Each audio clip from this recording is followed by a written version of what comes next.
Welcome to Difficult Conversations. This might be the most immediately practical episode in the entire series, because what we're covering today affects every relationship you have, professional and personal. Difficult conversations are the ones you've been putting off, the feedback you need to give but dread giving, the boundary you need to set but don't know how to express, the issue you need to raise with your boss but can't find the right words for, the performance problem you need to address but keep hoping will fix itself. Most of us were never taught how to have these conversations. We weren't given scripts. We weren't taught frameworks. So we either avoid these conversations entirely, letting problems fester and grow, or we handle them so poorly that we damage relationships in the process. Today I'm going to give you actual scripts, specific words and phrases you can use. Because in the moment when your heart is racing and your mind has gone blank, having practice phrases ready is invaluable. We'll cover giving feedback that actually lands, addressing performance problems, telling your boss they're wrong, setting boundaries, asking for what you need, and navigating highly emotional situations. By the end of this hour, you'll have a toolkit for the conversations you've been avoiding. Let's start with why we avoid them in the first place. Before we get to the scripts, let's understand why these conversations are so hard. Understanding the barrier helps you push through it. Why do we avoid difficult conversations? Usually it's one or more of these underlying fears. Fear of conflict. We imagine the conversation going badly. They'll get defensive, they'll get angry, it will be awkward, we'll create tension or make an enemy. Fear of damaging the relationship. What if they take it personally? What if they never look at me the same way? What if this ruins our working relationship? Fear of being wrong. What if I don't have the full picture? What if I'm overreacting? What if they turn it around and I end up looking foolish? And underneath all of these, there's a secret hope. Maybe the problem will just fix itself. Maybe if I wait a little longer, it will go away. Maybe I'm making a big deal out of nothing. These fears are understandable. But here's what we rarely calculate: the cost of silence. Unaddressed problems almost never fix themselves. They grow, they compound. Small issues become big issues. Resentment builds. And eventually, you either have a much bigger conversation or the relationship ends without the conversation ever happening. The cost of silence is almost always higher than the cost of the conversation. Let me be specific about the costs of avoiding difficult conversations. Problems compound. That small annoyance you didn't mention, over time it becomes a major source of frustration. That pattern you hoped would change on its own, it becomes entrenched. Small issues are easier to address than big ones, but by avoiding the conversation, you guarantee you'll face the bigger version later. Your resentment grows invisibly. You think you're being nice by not bringing it up, but internally, you're keeping score. Your frustration is building even if you're not expressing it. Eventually, this hidden resentment leaks out in other ways: passive aggression, diminished effort, coldness, that damage the relationship without even giving the other person a chance to address the real issue. They can't fix what they don't know about. You're denying them the opportunity to improve or explain. That might feel kind, but it's actually unfair. They deserve the chance to address your concern. Eventually, you either explode or exit. You finally reach your breaking point and the conversation comes out all at once, loaded with months or years of accumulated frustration. Or you just leave, the job, the relationship, the friendship, without ever giving them a chance to make it right. Having the conversation early when the issue is small is almost always better than waiting. Let's understand the neuroscience of why these conversations feel so threatening. Your amygdala is the part of your brain responsible for threat detection. When it perceives danger, it triggers the fight, flight, or freeze response. Blood flows away from your prefrontal cortex, the thinking part, toward your muscles. Your heart rate increases, your breathing becomes shallow. Here's the problem: your amygdala can't distinguish between a physical threat and a social threat. A difficult conversation triggers the same biological response as being chased by a predator. Your body prepares for combat or escape, not for nuanced dialogue.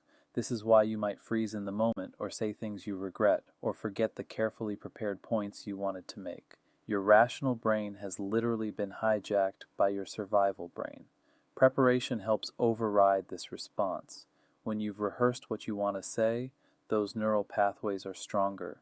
When you've anticipated reactions and planned responses, you're less likely to be caught off guard. When you've practiced calming techniques, you can activate the parasympathetic nervous system to counteract the stress response. Understanding that this is biological, not personal failure, can actually help. You're not bad at confrontation. You're a human whose brain is doing what brains do.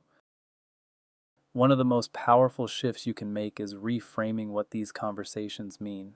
Most people think of difficult conversations as confrontation. Confrontation implies conflict, winners and losers, attacking and defending. No wonder we avoid them.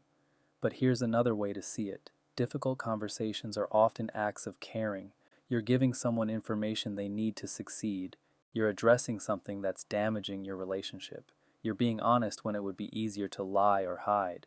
Think about the alternative: staying silent while someone fails, harboring resentment that leaks out in passive aggression, letting problems compound until they're unfixable. Is that the kind option?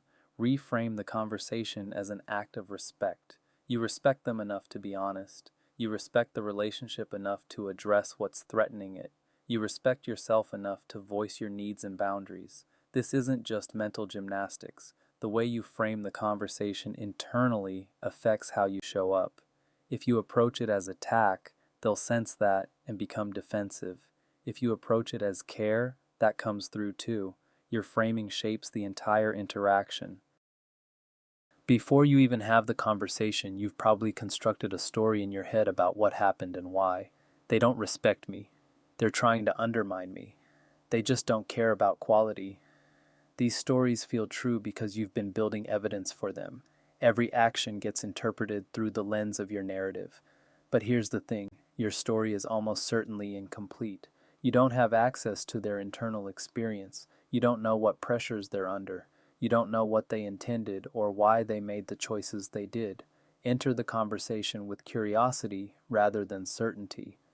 I've been interpreting this a certain way, but I might be wrong. I'd like to understand your perspective. The phrase, "I might be wrong about this," is surprisingly powerful. It signals humility. It invites them to share their view without feeling they have to prove you wrong first. It opens the possibility that there's more to the story than you know. This doesn't mean abandoning your perspective. It means holding it loosely enough to incorporate new information. Sometimes you'll learn something that changes everything. Sometimes your original view will be confirmed. Either way, curiosity serves you better than certainty. When you have a difficult conversation matters almost as much as what you say. Don't have important conversations when either party is depleted. End of a long day, right after a stressful meeting, when someone is visibly rushed or distracted. You want their full attention and their best thinking. If they're running on empty, neither is available. Avoid ambushes. Catching someone completely off guard might seem strategic, but it usually backfires. They feel attacked and become defensive. Give them a heads up. I'd like to discuss something important with you. Can we find time tomorrow? This lets them mentally prepare. Monday mornings are often bad. People are transitioning back to work mode, catching up on email, dealing with the accumulated pile. Friday afternoons are also tricky. People are mentally checked out, looking forward to the weekend, and may not give the conversation the attention it deserves. Scheduling the conversation creates commitment. When you say, "Can we talk about something important? How about Tuesday at 2 p.m.?" You've both committed to the discussion. It becomes harder to dodge or delay, and you can both prepare. Consider the setting too. Private is usually better than public. Neutral ground can reduce power dynamics, enough time that you're not rushing. Before we get to specific scripts, let me share the fundamental approach that underlies all effective difficult conversations.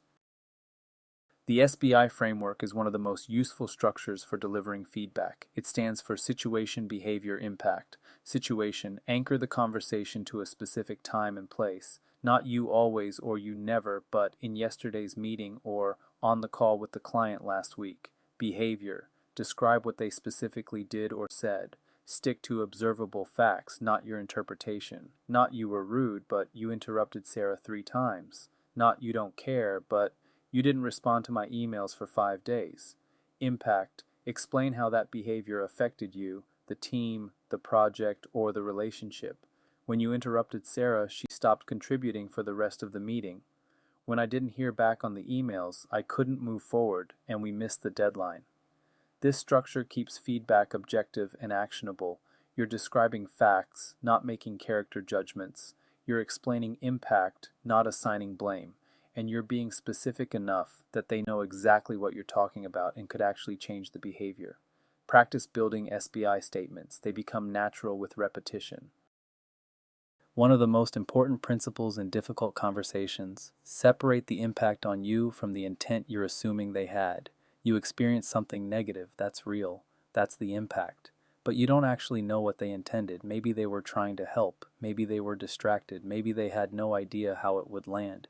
When you assume negative intent and address that assumption, you get defensiveness. You obviously don't respect my time, makes them defend their respect for you rather than address the behavior. Instead, address the impact while giving them the benefit of the doubt on intent. I'm sure you didn't mean anything by it, but when you showed up 20 minutes late, I felt like my time wasn't valued. This framing accomplishes several things. It acknowledges your experience is real, it avoids accusing them of malice, and it gives them an opening to explain or apologize without feeling attacked. Assume positive intent, or at least neutral intent, unless you have clear evidence otherwise. You'll be right more often than you think, and the conversations will go much better. Preparation dramatically increases your chances of a successful conversation. Here's how to prepare effectively. Write down your main points. When stress hits, memory fails. Having key phrases written down means you won't forget critical points. Some people even bring notes into the conversation. I wanted to make sure I said this clearly, so I wrote it down. Practice out loud. Speaking the words is different from thinking them. Your ear catches awkward phrasing that looks fine on paper. You'll discover where you stumble and can smooth those parts before the actual conversation. Anticipate their response. How might they react? What might they say? What questions might they ask? For each likely response, prepare a follow-up. If they get defensive, I'll say. If they deny it, I'll say. If they agree immediately, I'll say. Choose the right time and setting. Don't ambush someone in a crowded space or right before an important meeting. Ask for time. Can we find 30 minutes this week to talk about something important? Private settings allow for honest conversation. Enough time prevents rushing. The more important the conversation, the more preparation it deserves. Don't wing significant discussions. How you open a difficult conversation shapes everything that follows. The first 30 seconds set the trajectory. Signal that this is important. There's something I've been meaning to discuss with you, and I want to give it the time it deserves. This prevents them from being caught off guard and signals that they should pay attention. Set the tone with your frame. I'm bringing this up because I value our relationship and I don't want to let things fester. I'm sharing this because I think you should have this feedback even though it's uncomfortable to give. Your stated intention shapes how they receive what follows. Get permission when appropriate. Is this a good time to talk about something that might be uncomfortable? This gives them agency and ensures they're actually available to hear you. If they say no, respect that and reschedule. Some useful opening phrases: I've noticed something I want to talk through with you. I've been hesitant to raise this, but I think it's important. Can I share something that's been on my mind? These are all soft enough to avoid triggering immediate defensiveness, but clear enough that they know something significant is coming. Don't apologize preemptively. I'm sorry, but weakens your message before you've delivered it. Now let's get to actual scripts. I'll give you specific phrases for the most common difficult conversations. Adapt these to your style and situation. Here's a script for giving constructive feedback using the SBI framework. I wanted to talk about something I noticed. In our client meeting yesterday, you interrupted Janet several times when she was explaining the timeline. The impact was that she got visibly frustrated and stopped contributing for the rest of the meeting. Can we talk about what was going on and how we might handle that differently?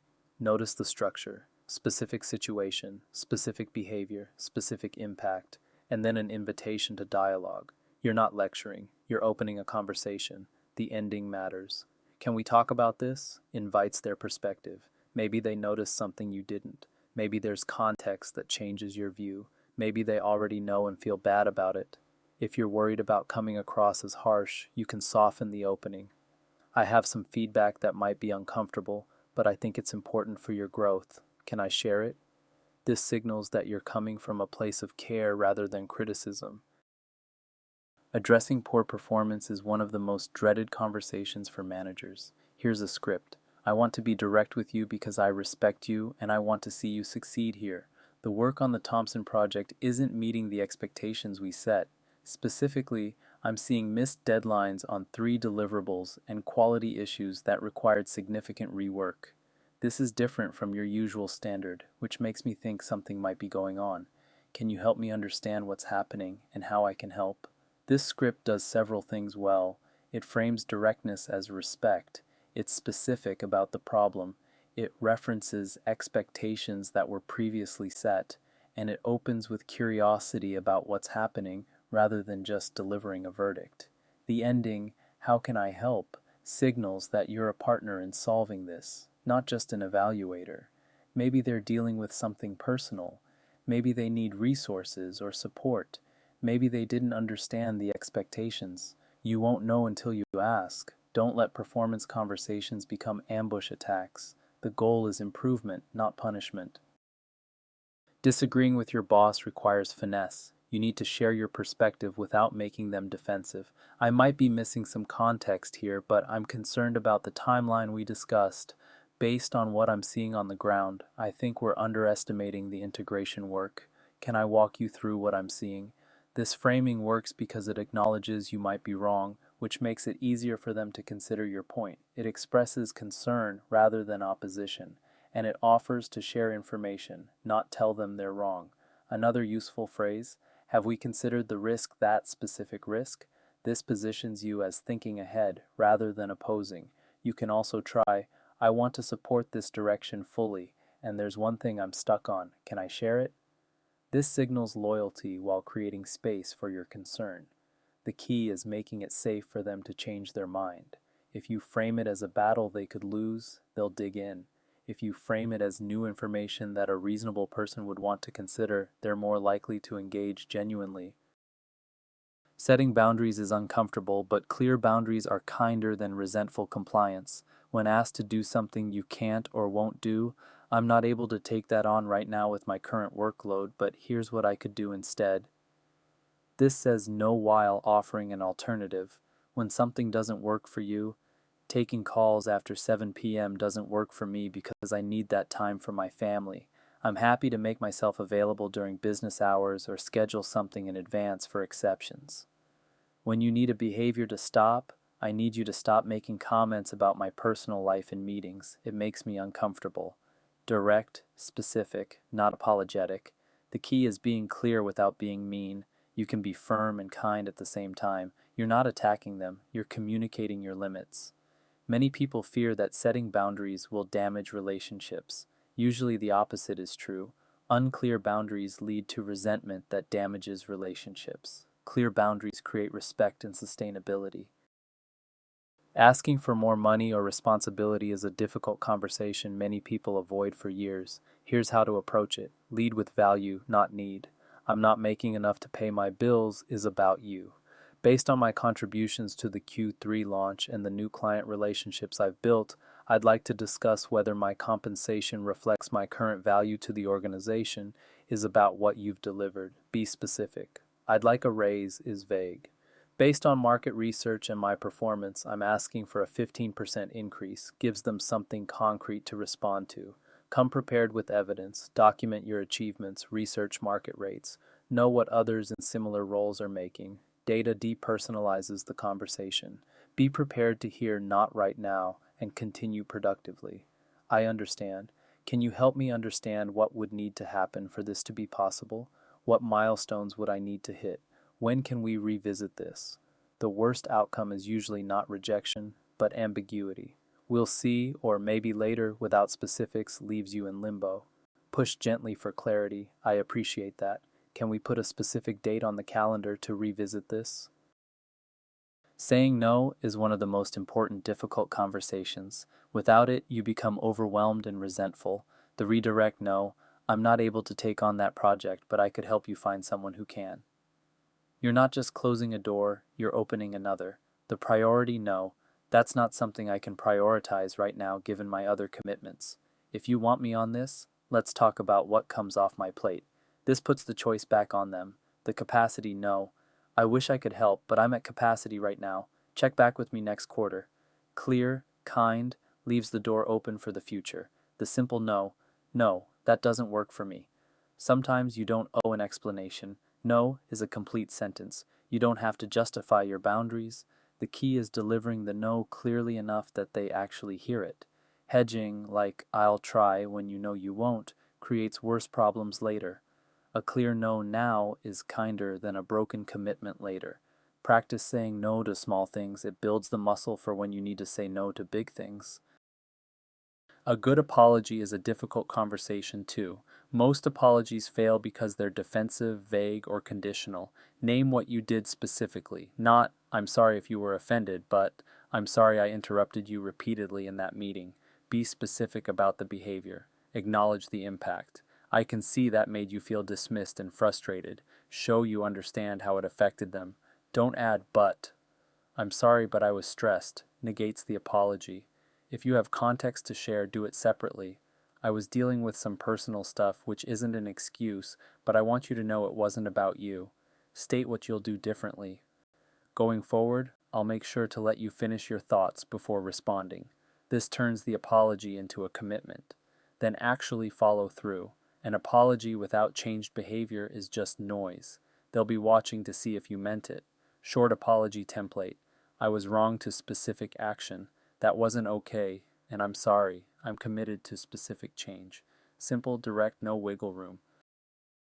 Sometimes you're on the receiving end of a difficult conversation. How you receive feedback affects whether people will give you honest feedback in the future. Resist the urge to defend immediately.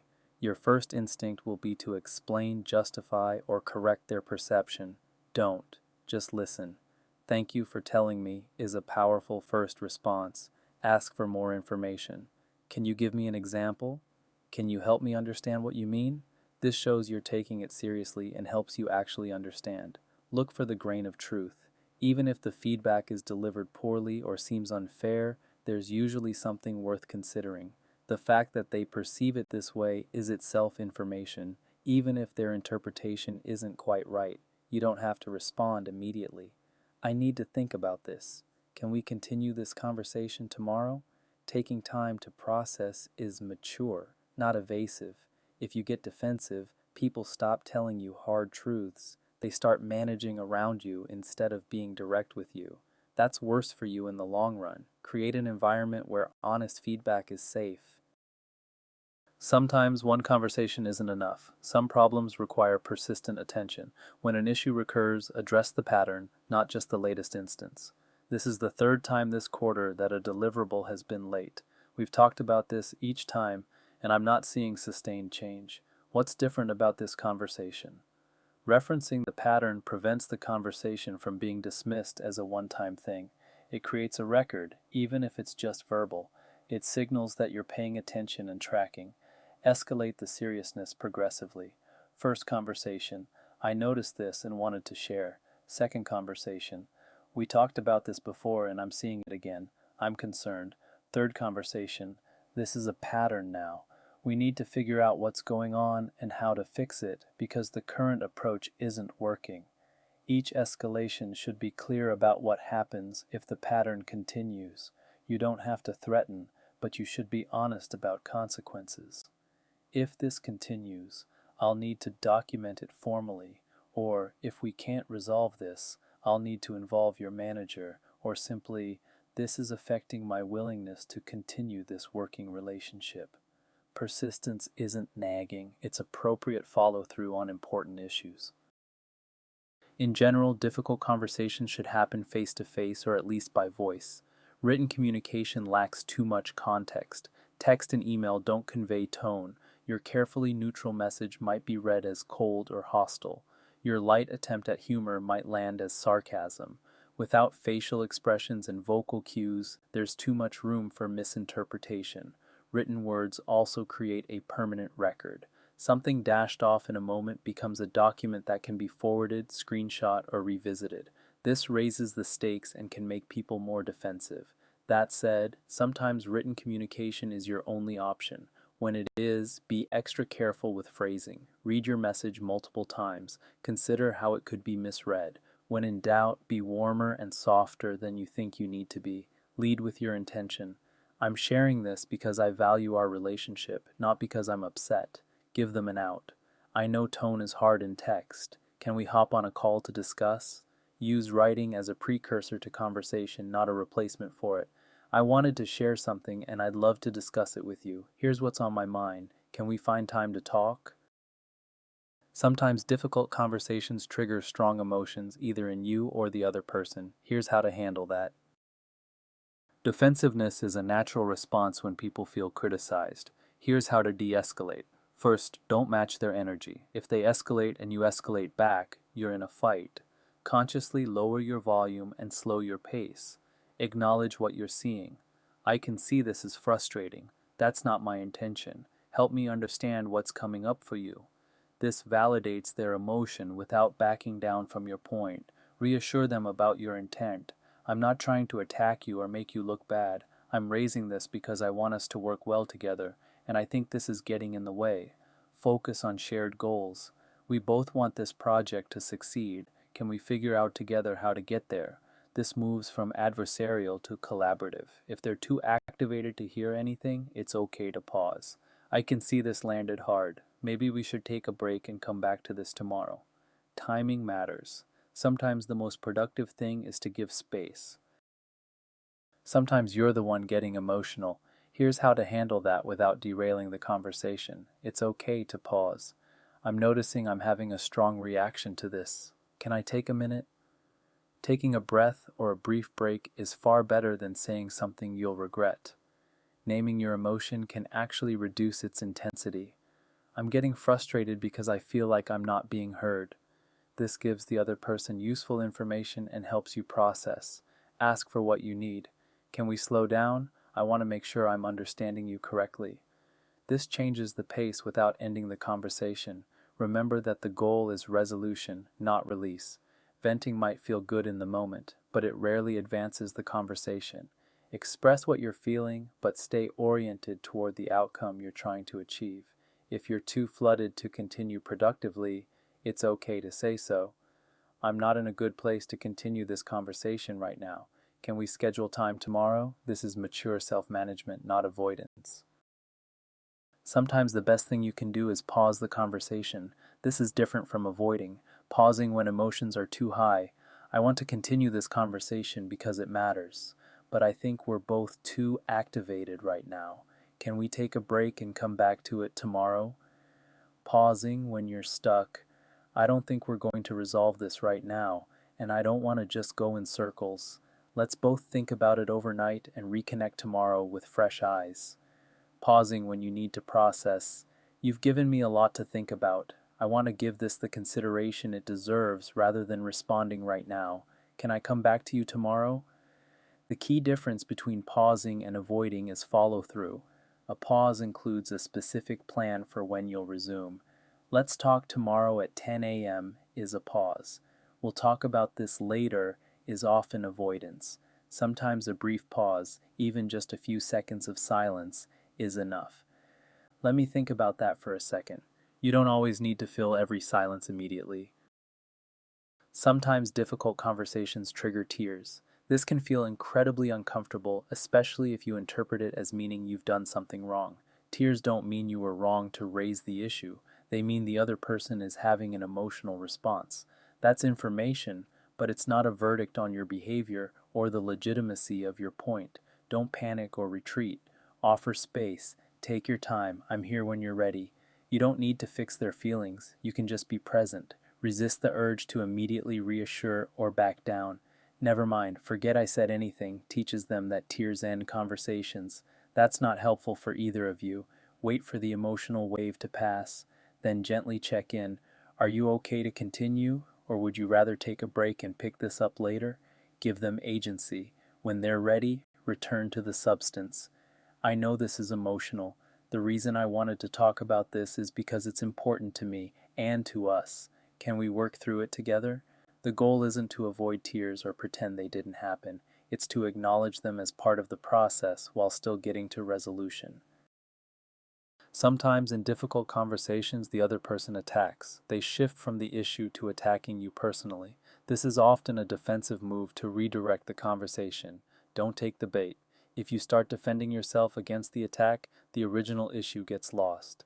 Redirect. I hear that you're upset. I want to focus on the specific situation I raised. Let's talk about that. Stay calm. Matching aggression escalates. Staying calm often de-escalates. It also demonstrates that you're not going to be bullied out of the conversation. If the attack continues, you can set a limit. I'm open to continuing this conversation, but I'm not okay with being spoken to this way. If you need time to cool down, let's take a break and try again later. You have the right to end a conversation that becomes abusive. This isn't productive right now. I'm going to step away, and we can revisit when we can speak respectfully. Walk away if needed. Your safety and dignity matter. Standing up for yourself in the moment is itself a difficult conversation, and it's one worth having. You're teaching people how to treat you. Everyone has triggers, specific things people say or do that activate a disproportionate emotional response. Knowing your triggers helps you manage them. Identify your patterns. Are you triggered by feeling dismissed, by being interrupted, by certain tones of voice, by particular topics? Self-awareness is the first step. Learn to notice the physical signs of activation, your heart rate increasing, your face flushing, your muscles tensing. Catching it early gives you more options. Have a calming phrase ready, something you can say internally to yourself. I'm staying calm. I don't have to react right now. This is just a conversation. The phrase itself isn't magic. The act of deliberately thinking it interrupts the automatic reaction. If you're getting too activated to be productive, take space. I'm noticing I'm having a strong reaction.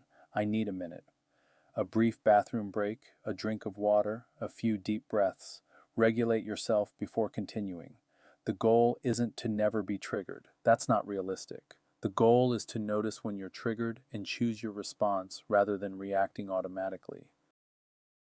When conversations get heated, these techniques help bring the temperature down. Lower your voice and slow your pace. This is counterintuitive because your instinct is to match the other person's intensity, but speaking more slowly and quietly has a calming effect, both on them and on you. It's harder to yell at someone who's speaking softly. Acknowledge their feeling before trying to address the content. I can see you're really frustrated right now. I get it. This matters to both of us. When people feel heard, they don't need to escalate to be heard. Acknowledgement often takes the wind out of the escalation. Use we language to create partnership. Instead of you need to or I want you to, try we need to figure out or how can we solve this together. This shifts from adversarial to collaborative. Find something to agree with first. Even if you disagree with their main point, find something true in what they're saying. You're right that the timeline was aggressive. I agree with that. Where I see it differently is starting with agreement makes disagreement easier to hear. De-escalation isn't about backing down or giving up your point. It's about creating the conditions where productive conversation is possible. You can be firm on substance while being gentle on process. Silence is one of the most underused tools in difficult conversations. Most people rush to fill any pause. After you've made your point, stop. Let them process. If you keep talking, you dilute your message and take away their chance to respond. Say your piece, then wait. Silence after a question is particularly powerful. What's going on here? Then wait. The longer you wait, the more likely they are to give you a real answer rather than a quick deflection. Silence can also replace words. If they say something outrageous, sometimes the most effective response is simply to pause and look at them.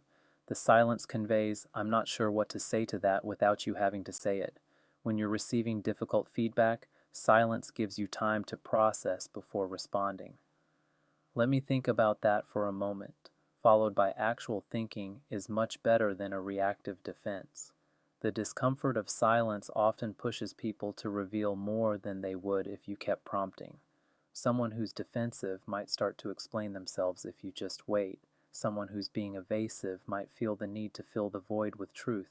Practice being comfortable with silence. It's a skill that dramatically improves your conversational effectiveness. What happens after the difficult conversation matters as much as the conversation itself. What you do after a difficult conversation determines whether it leads to change. Summarize what was agreed. Right after the conversation or in a brief follow-up email, capture what was discussed and any commitments made. Thanks for the conversation. Here's what I took away. We agreed that you would, and I would. Does that match your understanding? This prevents misalignment and creates accountability. Check in a few days later. I wanted to see how you're feeling about our conversation from Tuesday. This shows that you care about the relationship, not just getting your way. It also gives them a chance to share anything that's been sitting with them. Follow through on any commitments you made. If you said you'd provide something, provide it. If you said you'd change something, change it. Your credibility depends on this. Watch for change and acknowledge it when you see it. If they address the behavior you raised, say so. I noticed in yesterday's meeting you really made space for Janet to finish her points. I appreciated that. Positive reinforcement makes change stick. Sometimes you have the difficult conversation and nothing changes. Here's what to do. Have the conversation again. Reference the previous discussion and add new examples. Last month we talked about the deadline issues, and I've seen it happen again on the Clark project. What's going on? Be clear about consequences when appropriate. I need to be direct with you. If this pattern continues, I'm going to need to document it formally. This isn't a threat if it's true. It's honesty about what's at stake. Use the phrase, "We talked about this before, and I'm seeing it again."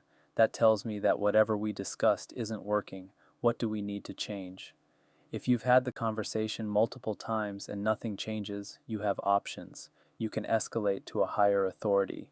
You can document formally. You can change the nature of your relationship or engagement, but you can also accept that you've done your part. You surfaced the issue clearly. You gave them a chance to change. What they do with that is ultimately on them.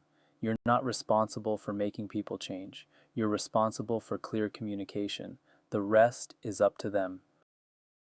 After a difficult conversation, especially one that got emotional, the relationship needs attention. Here's something counterintuitive. Conflict handled well can actually strengthen relationships.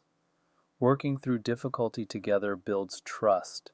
It proves that the relationship can withstand honesty, that you can survive disagreement. This is more valuable than superficial peace. Don't pretend the conversation didn't happen. That creates weirdness. Acknowledge it naturally. I'm glad we talked yesterday. I know it wasn't easy. This shows maturity and normalizes the experience. Be a bit extra thoughtful for a while after, not sycophantic or artificial, just consciously generous. Small gestures that signal the relationship matters to you. This helps heal any lingering tension. Some relationships won't survive difficult conversations. That's painful, but it's also clarifying. If someone can't handle honest feedback or disagreement, that's information about what the relationship can actually support. Most of the time, though, relationships are more resilient than we fear.